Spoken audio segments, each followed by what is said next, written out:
श्री मथुरा मंडल के भक्त। जो भक्त जन पहले श्री मथुरा मंडल 84 कोस में निवास करते थे एवं जो अब वर्तमान में निवास कर रहे हैं, वे मेरे ऊपर दया की दृष्टि रखें। उनमें से कुछ के नाम ये हैं: श्री रघुनाथ जी, श्री गोपीनाथ जी, श्री रामभद्र जी, श्री दासु स्वामी जी, श्री गुंजा माली जी, श्री चितव उत्तम जी, श्री विठल जी, परम निष्काम श्री मरहठ जी, श्री यदुनंदन जी, श्री रघुनाथ जी, श्री रामानंद जी, श्री गोविंद जी, श्री मुरली श्रोत्रिय जी, श्री हरिदास मिश्र जी, श्री भगवान जी, श्री मुकुंद जी, श्री दंडवती केशव जी, श्री चतुर्भुज जी, श्री चरित्र जी, श्री विष्णुदास जी, श्री बेणी जी आदि श्री नाभा जी इन भक्तों से प्रार्थना करते हैं कि हे भक्तजनों, आप लोग अपना पद कमल मेरे सिर पर रख दो। इनमें से कतिपय भक्तों का संक्षिप्त परिचय इस प्रकार है। श्री गुंजा माली जी और उनकी पुत्रवधू। श्री गुंजा माली जी नाम के एक संत हो गए।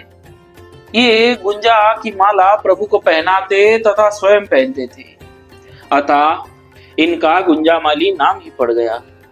ये पहले लाहौर में निवास करते थे। इनकी पुत्रवधू विधवा हो गई थी। एक दिन उसे बुलाकर इन्होंने कहा, देखो, यह तुम्हारे पति का घर है और धन माल है, इसे लो तथा श्री गोपाल जी को लो।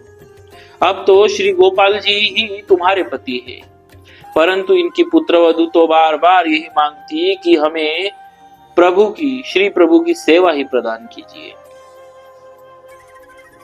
श्री गुंजामाली जी ने पुत्रवधू की निष्ठा देखकर उसे श्री गोपाल जी की सेवा प्रदान की और घर तथा धन अपनी पत्नी को दिया एवं स्वयं आकर श्री वृंदावन में रहने लगे। जहां पर श्री गुंजामाली की पुत्रवधू के श्री ठाकुर जी गोपाल जी श्री गोपाल जी विराजते, वहां पास पड़ोस के और लोगों के बालक खेलते।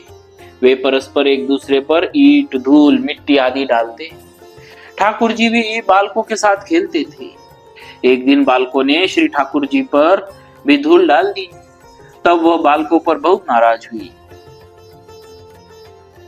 और उसने उन्हें वहां से भगा दिया। इसके बाद उसने श्री ठाकुर जी के लिए भोग रखा, परंतु श्री ठाकुर जी ने भोग नहीं आरोगा। जब इसने पूछा कि जय जय, आप भोग क्यों नहीं आरोग रहे? तब श्री ठाकुर जी ने कहा, जब बालक आएंगे तभी मुझे प्रसन्नता होगी और भोग आरोगूंगा। तब उसने प्रणय कोप करके कहा, अभी खा लो, प्रातःकाल खूब अच्छी तरह आपके ऊपर धूल डलवा दूंगी और उन बालकों से भी डलवा दूंगी। इतने पर भी जब नहीं पाए तो जैसे तैसे उन बालकों को बुला लाई। तब श्री ठाकुर जी प्रसन्न हुए और भोग पाए। ऐसे थे हमारे श्री गुंजा माली जी और उनके पुत्र वधू। बोलिए श्री गुंजा माली जी महाराज की जय। उनके पुत्र वधू जी महारानी की जय। श्री केशव जी दंडवती। ब्रजमंडल के भक्तजनों में श्री केशव जी दंडवती नामक अग्रगण्य हैं। आप हमेशा श्री गोवर्धन जी की दंडवती परिक्रमा करते रहते थे, अतः आपके नाम के साथ दंडवती छाप लग गई थी। एक बार आप श्री गोवर्धन जी की दंडवती परिक्रमा कर रहे थे। रात्रि हो गई।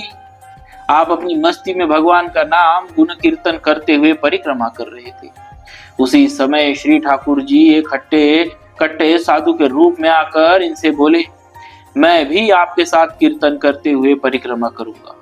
श्री केशव जी ने स्वीकृति दे दी, परंतु जब ये दंडवत करने लगे तो साधु रूपधारी भगवान ने इन्हें आगे सरका दिया।